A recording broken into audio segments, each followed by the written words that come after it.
I'd like to give you the title of the message this evening.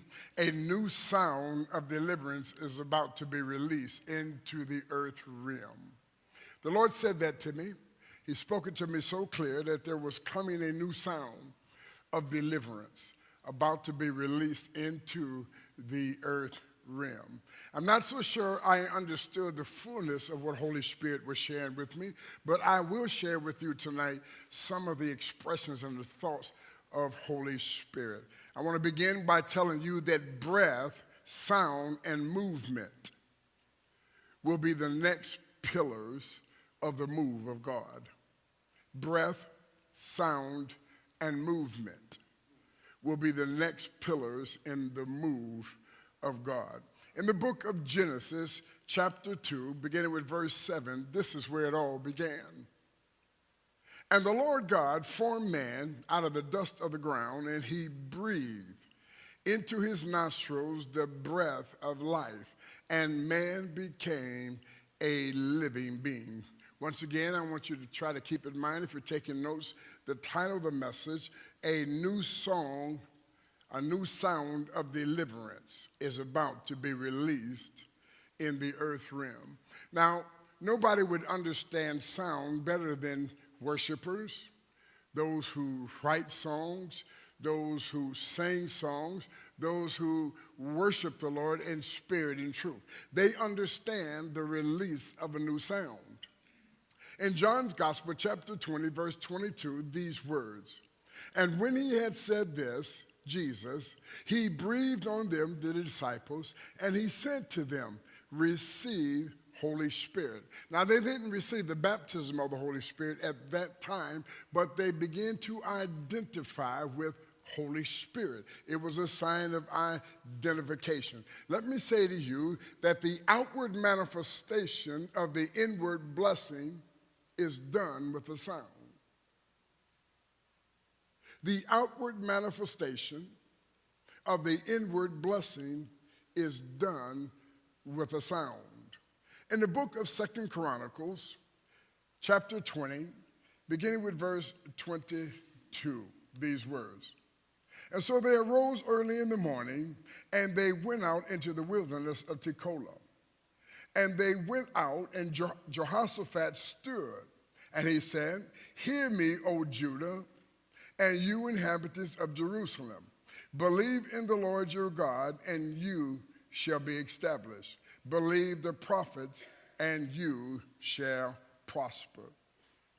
And when he had consulted with the people, he appointed those who should sing to the Lord, and those who would praise the beauty of his holiness. As they went out before the army, they were saying, praise the Lord, for his mercy endures forever. Now when they began to sing to the praise, the Lord set ambushmen. He set an ambushment. Now I want you to hear that, because the army didn't stab anybody, the army didn't run over anybody, and there was no face-to-face combat. God, when they began to praise him, the sound of the praise caused God to enthrone their praises. And the scripture says that our God is a man of war. So it says, when they began to sing to the praise, the Lord set ambushments against the Ammon and Moab and Mount Seir, who had come against Judah, and they were defeated. Now I want you to keep that in mind, who came against Judah. That's an important phrase, because you're going to hear that phrase several times this evening. And it says, for the people of Ammon and Moab, and they stood up against the inhabitants at Mount Seir, and utterly killed and destroyed them. And when they had made an end of the inhabitants of Seir, they helped to destroy one another. I want you to get that. After they had destroyed the enemy who had they were combatants who came with them to help to destroy Jehoshaphat and the army of Israel, ended up killing them, and then they turned on each other. All because of a sound. I want you to hear that. All because the Lord was in a sound. Let me go on. And so when Judah came to the place overlooking the wilderness, they looked towards the multitude, and there were dead bodies fallen on the earth, and no one had escaped. When Jehoshaphat and the people came to take away the spoil, I want you to get that.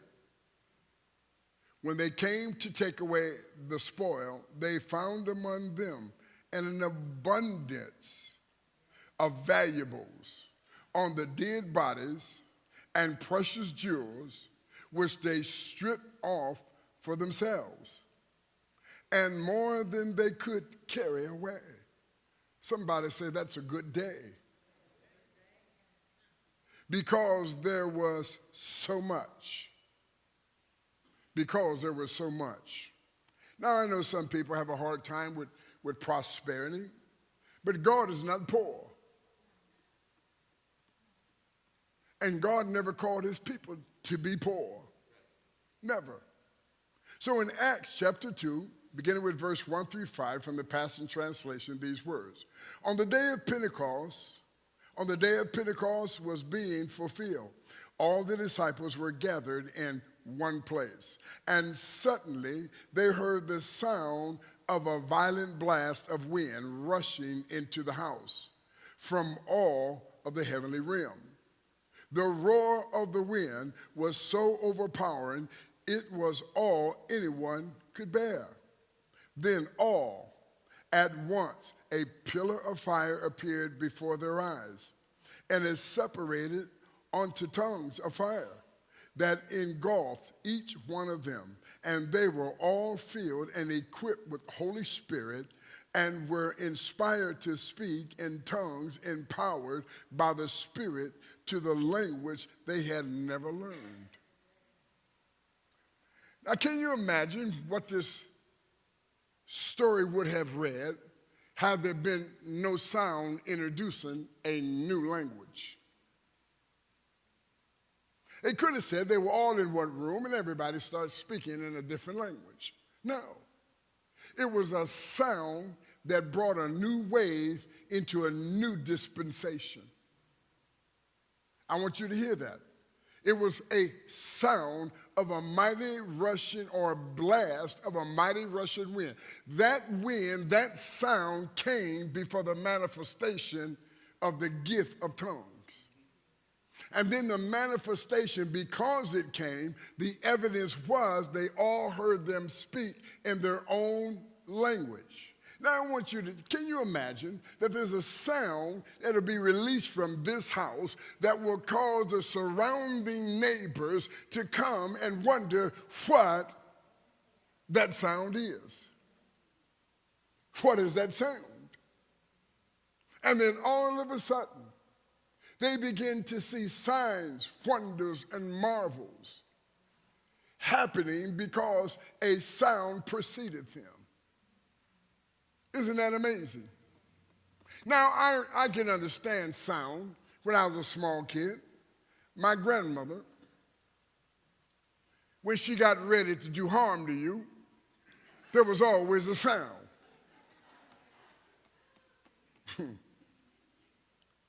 The sound was highlighted by signs, wonders, and miracles.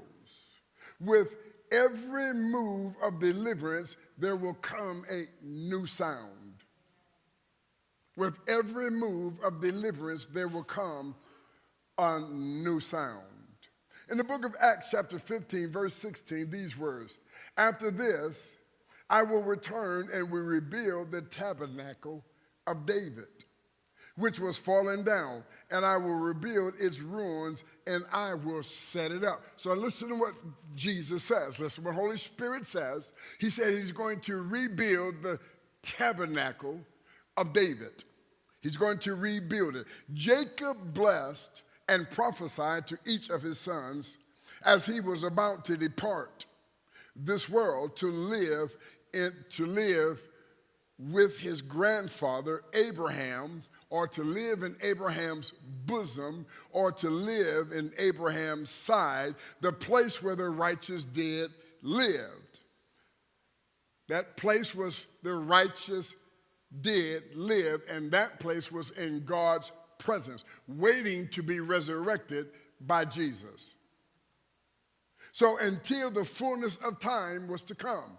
So Paul the Apostle writes in the book of Galatians chapter 4:4, he says, but when the fullness of time had come, God sent forth his son, born of a woman and born under the law.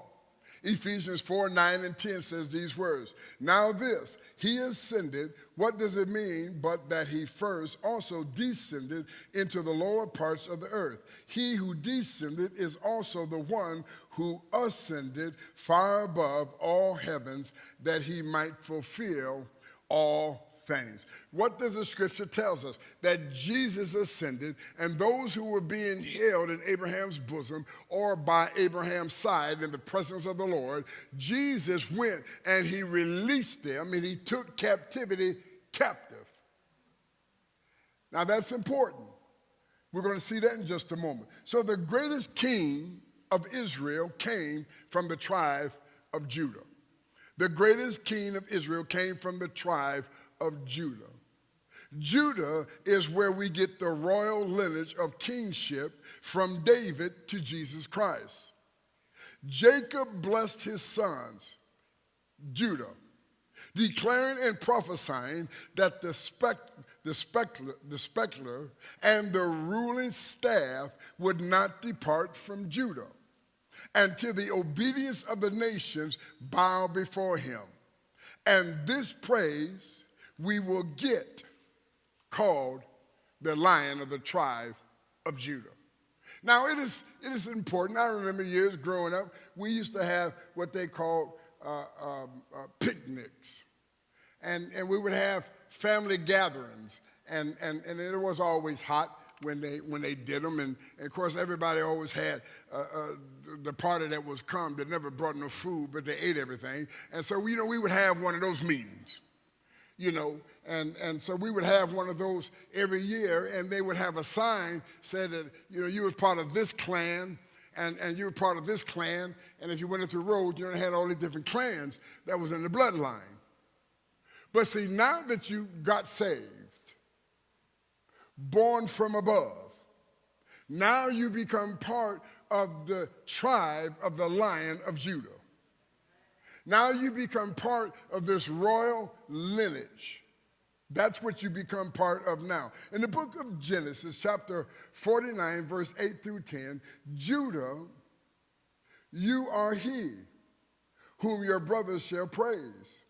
Your hand shall be on the neck of your enemies. I want you to get that. Lift your hand up.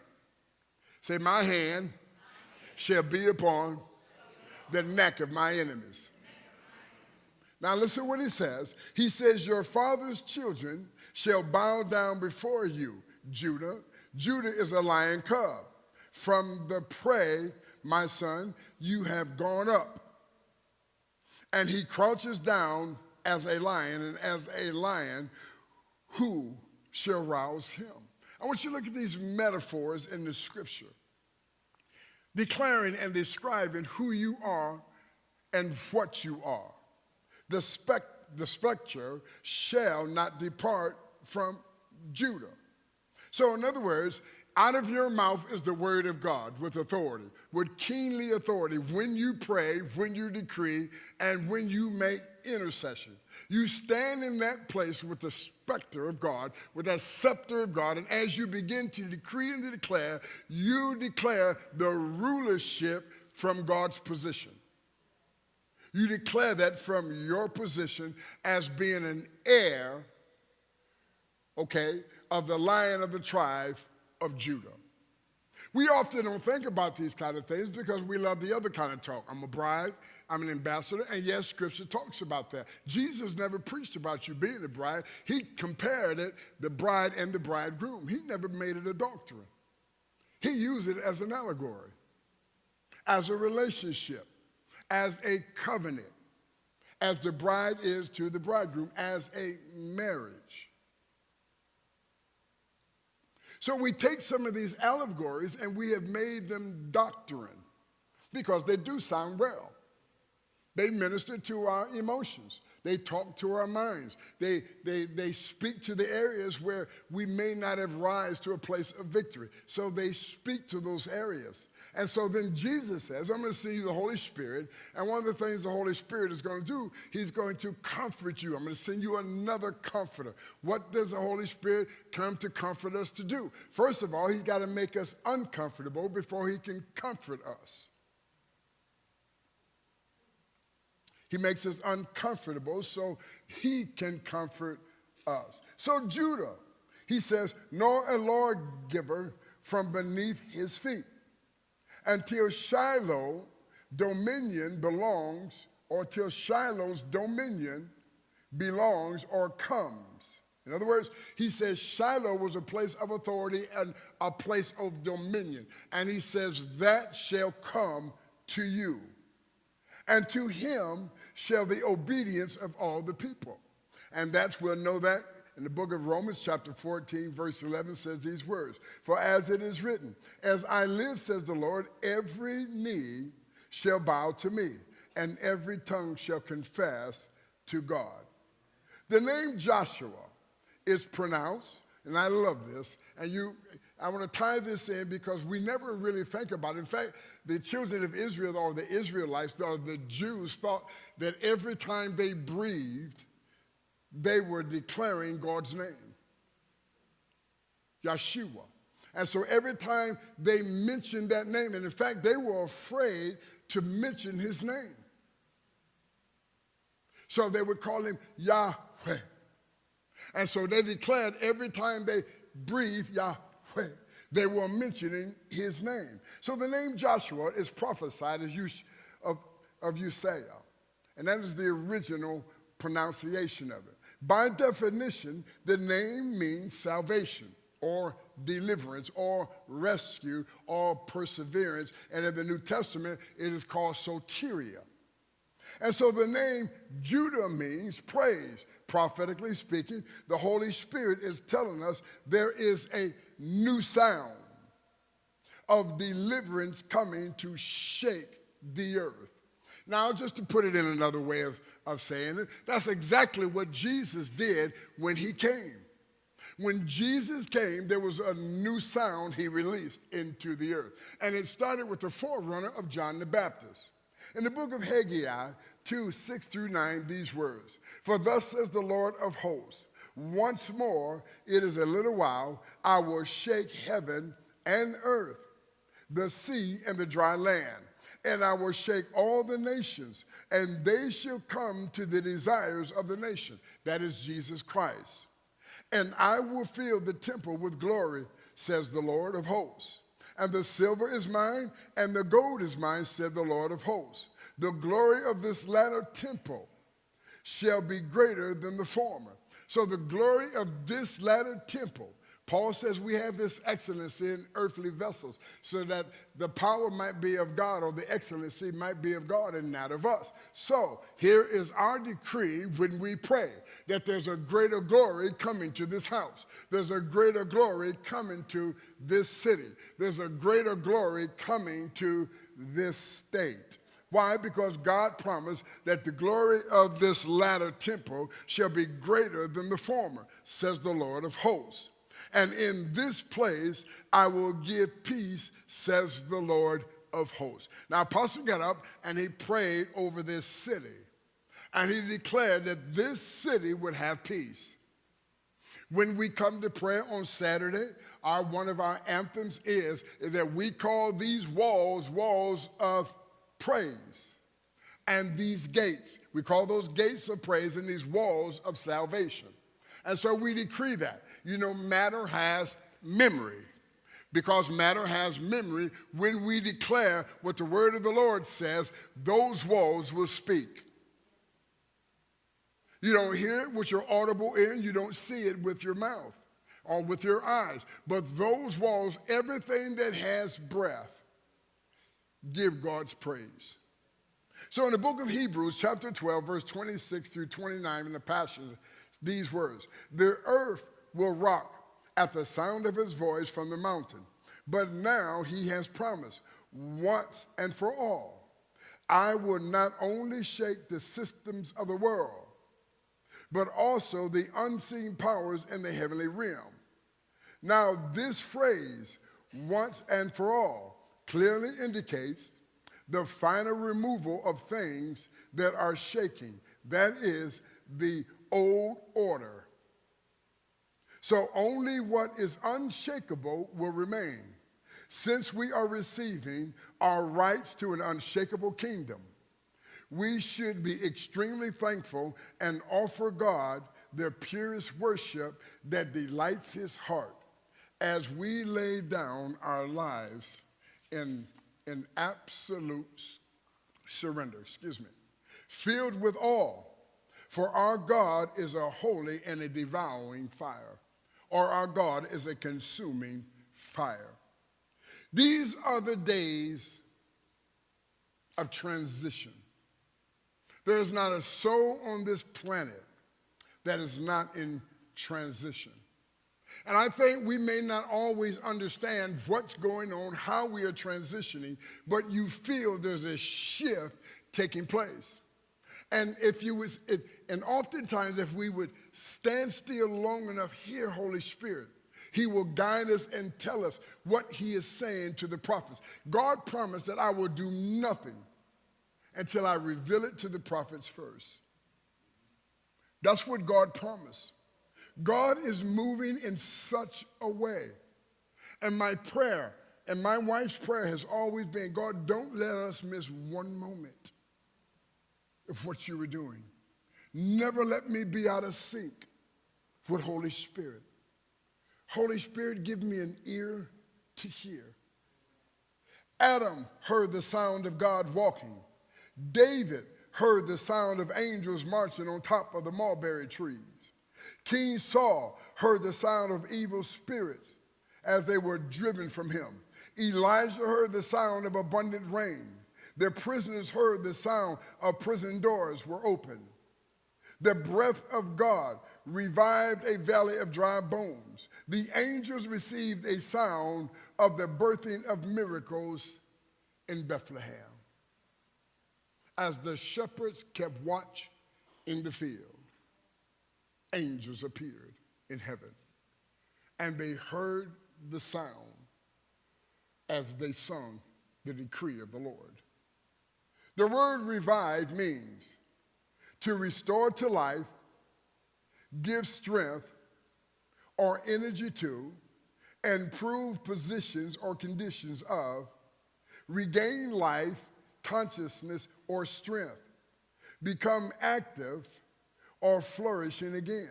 And the Strong Concordance, revive means to live, have abundant life, remain alive, sustain life, live prosperously, live forever, be quickened, be alive, be restored to life or health, be quickened from sickness, from the discouragement, from faintness, from death, to preserve, to give life, refresh, and to cause to grow. I'm telling you tonight, in the presence of God, that there's a sound coming. And only those who are close enough to him would hear it. There's a sound coming. Some of you will hear it in your prayer life. Some of you will hear it as it begins to be released from this platform. Pay attention to what the psalmist says. Pay attention when Pastor Susie is giving you a word of encouragement. Just don't think it's a word to make you feel good. It's a word of Holy Spirit in the moment of Holy Spirit. And I'm encouraging you to lay hold of that word. Ask God to give you an ear to hear what the Spirit is saying to you. God, what is you saying in this hour? What are you saying in this movement? How do you want me to move today? Put me in front of those who need me most. I want to be where you are. I want to be where you are speaking. The sound of Judah is coming into the earth. It is a sound of deliverance. It is time for the barren to sing and the roar to be heard out of Zion. It is time for violent praise to take center stage in our lives and our churches. It is time for our covenant significance to be felt in the earth and in the heavenlies. In Matthew's Gospel, chapter 11, verse 12, the Passion Translation reads this way: From the moment John stepped onto the scene until now, the realms of heaven's kingdom is bursting forth, and passionate people have taken hold of its power. No longer will we know church like it once was. No longer will we know it that way anymore. God's power is about to change us, and He is about to change the way we do church. God's Spirit wants to be in control. Holy Spirit wants to be in control. And we're going to have to start having mindsets to shift, not be out of order, but to shift as Holy Spirit wants the church to shift, so that the communities around us, the schools around us, the workplace and the marketplace will know that Jesus Christ sent you. This is a work of Holy Spirit. And all God wants us to do is have our hearts right in a place where we would say, Lord, whatever you say, we will do. Wherever you lead, we will follow. Whenever you speak, we will hear. It's a posture of the heart. It's a posture not only of the heart, but of consciousness. It is time for the church to become God-centered and God-conscious. Are you hearing me this evening? In the book of Isaiah, this is what we're coming into this hour, where the prophet says, saying, O barren, you who have not born, break forth into singing and cry aloud, and you who have not labored with child. For more are the children of the desolate than the children of the married woman, says the Lord. We will see right here with your own eyes. You will see, as apostles, pastors, and others in this church, lay hands on people who were barren, who could not have children. You will prophesy a miraculous word of birth into them, and they will come forth. I am telling you, this is the hour. This is the time. There's a new sound coming into the earth realm. God is winding things up, and He's going to do it the same way He came, with signs, wonders, and miracles. He came that way, and He's going to come. His second advent will be the same way. The Lord is saying that this is the hour. I will move you from faith to faith, glory to glory, and strength to strength. Apostle declared that when he got up just a few moments ago. A new strength is coming into your inner being. This strength will result in a new song of faith and a new vision to arise. This is the time to give Judah our old praise and worship for a new sound that will bring victory into the earth realm. We must distinguish the sound of Judah that creates movement, and movement that creates energy and synergy. We must resist the major shift that will recreate the way we worshiped in our corporate gatherings and acknowledge the God who says, I'm going to bring a new song, a new sound. I'm going to bring a new worship into your heart. And it's going to be one that released the miraculous. It's going to be one, I am telling you, people are going to get healed sitting right in this church, never been touched, never been prophesied. Why? Because the word of knowledge, the word will go forth and it would heal them where they sit. I'm telling you what God is saying. No longer will we do things and labor like we used to labor. The sound of God is going to move through our midst. It's going to move through our community. It's going to move in your home. And your prodigals will hear the sound that will move them to the place where God wants to bless them and strengthen them, because he's a God of covenant, and he promised, and he watches over his word to perform it. There's a sound coming. We're going to be moving from strength to strength, faith to faith, glory to glory. We must distinguish the sound of Judah. We must distinguish the sound of Jesus. That creates a movement. And movement that creates energy and synergy. What does that mean? That means that there are old anointings. What do I mean by that? There was an anointing that Apostle Lion carried. There was an anointing that Parham carried. There was an anointing of the fathers that carried. And God is about to merge those anointings. And he's about to merge those anointings. And that's when the Holy Ghost fell. And when the Holy Ghost fell on the day of Pentecost, synergy happened.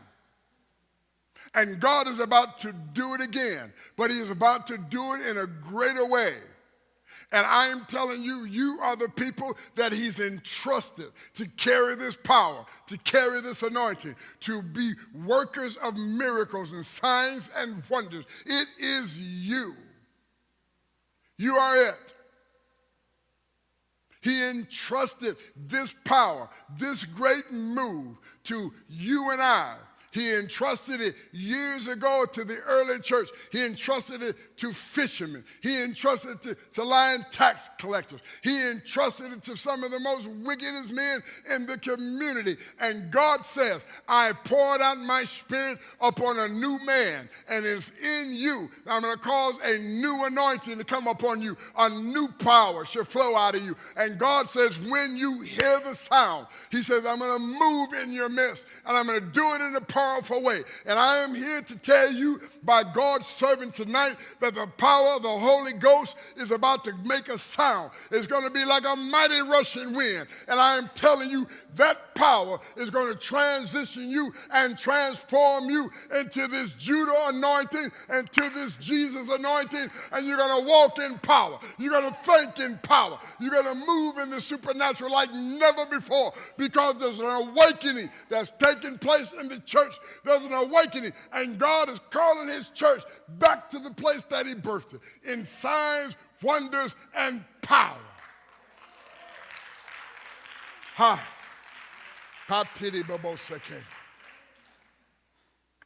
So we must distinguish the sound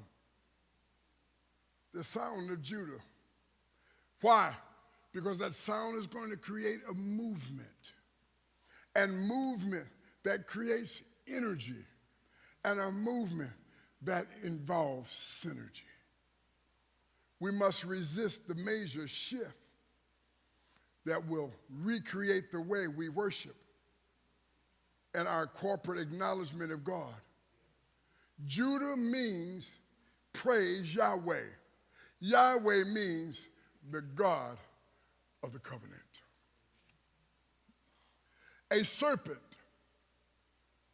has no visible means for detecting airborne sound. I want you to hear that, because you always think the devil can hear what you say. We need to get delivered from those old mythologies. They're just myths. A serpent has no visible means of detecting airborne sound. Snakes respond through energy made by vibration that stimulates their inner ear bone. The Lord says he is going to defeat the spirit of Python by the violence of our praise. The spirit of Python is a principality and a gatekeeper over many cities. This spirit operates in pride, stubbornness, heaviness, depression, and bitterness. In the book of Acts chapter 8, verse 23, these words, "For I see that you are poisoned by bitterness and bound by iniquity." I will counterfeit. The spirit will counterfeit real prophecy with divination by twisting truth into lies, which is a form of witchcraft and sorcery. In other words, apostle may say something, and by the time you get home, you're twisted. And it won't be what he said. And from room to room, from sitting on the couch to across the room, this spirit would twist your words with your children. It would twist your words with your spouse. And you'll say, that's not what I meant. And the argument will happen. And all of a sudden, woundedness will take place. Offenses will happen. And then you lock yourself up in a castle because you've become offended. This is the spirit of Python. It's been squeezing life out of many in the church. So God said, called it a counterfeit spirit. And this counterfeit spirit, it hates real prophecy. With divination, it would twist those lies, which form witchcraft or sorcery. Now in Acts 13:6, I'm about ready to wrap it up.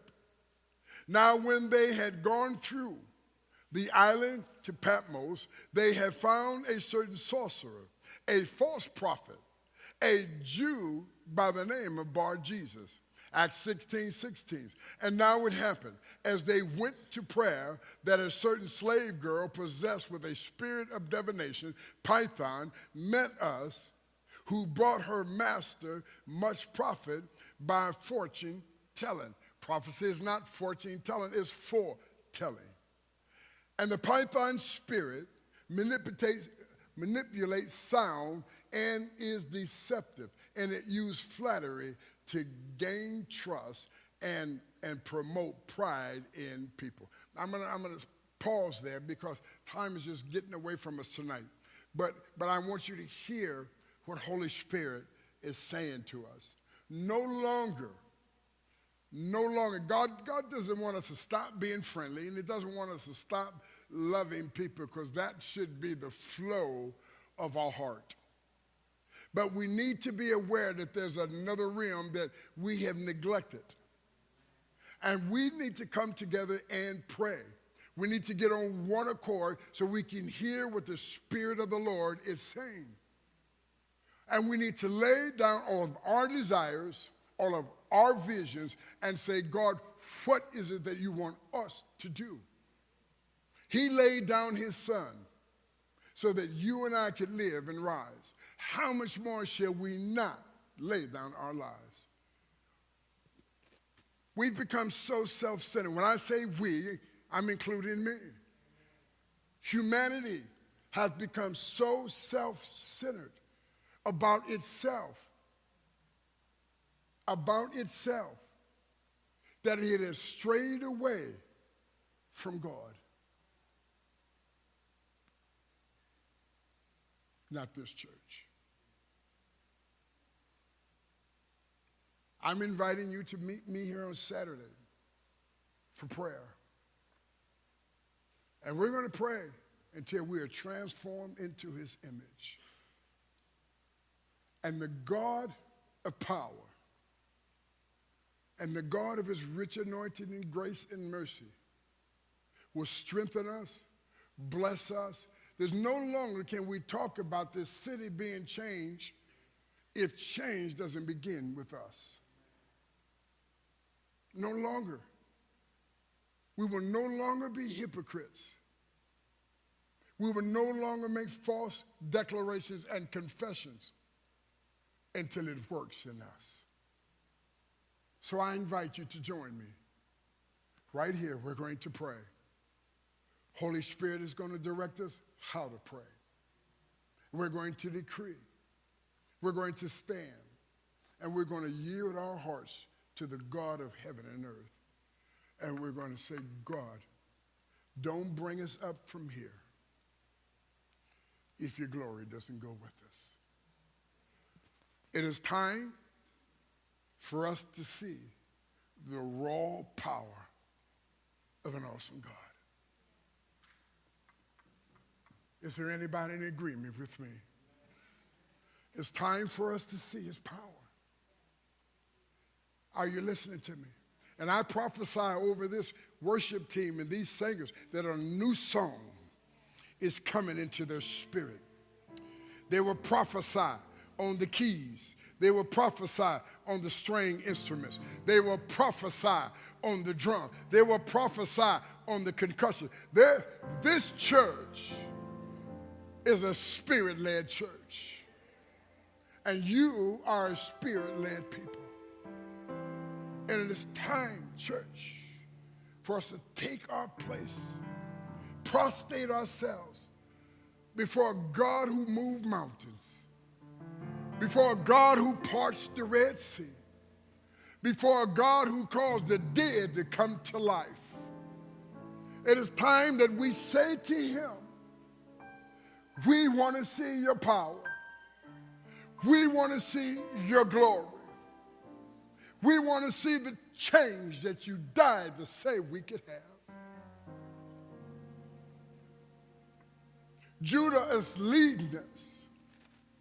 We have the banners of the Lord, Jehovah Nissi, on both sides, leading us into worship. Wearing and parading the badge of the Lord as they go before us. We have the worship singers and the musicians. They're all going before us so that our enemy would turn on himself and that victory will come into our hearts and into our house. We're not asking the apostle to be everywhere and do everything. We're not asking him to do that. But we are saying we will hold your arms up and we will pray. And we will prostrate ourselves on the altar of God. God said, don't let the fire go out on the altar. And it was the priest's job, you, me, all of you, to put the wood on the altar so that the fire wouldn't go out. We have to keep the fire burning. So I invite you, be here Saturday morning with me. Why don't you start tonight? Ask Holy Spirit, where's my part? What do you want me to do? Would you stand to your feet, please?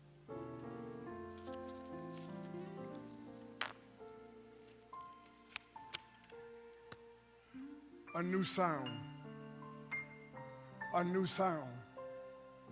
A new sound. A new sound. Let it sound out of me, Lord. Let the sound of Judah,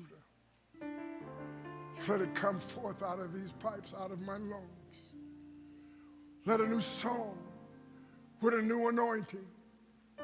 Let a new song for a new day. Apostle said, we celebrated resurrection. We celebrated the third day of power. Paul said, I want to know him. And in the power of his resurrection. Third day anointing. And God says, I've got a sound coming like a mighty rushing wind that will fill this house. With every eye closed, if you're able, lift your hands towards heaven in the presence of the Lord. And ask the Lord to fill us, to fill you with this new sound from heaven. Let a mighty rushing wind fill my soul. Breathe on me, Spirit of God. Breathe on me. And he breathed into Adam, and Adam became a living being. He revived him. He revived him. And Adam heard the sound of God walking in the cool of the day. Maestro, give us a song to lead us just for a moment in worship.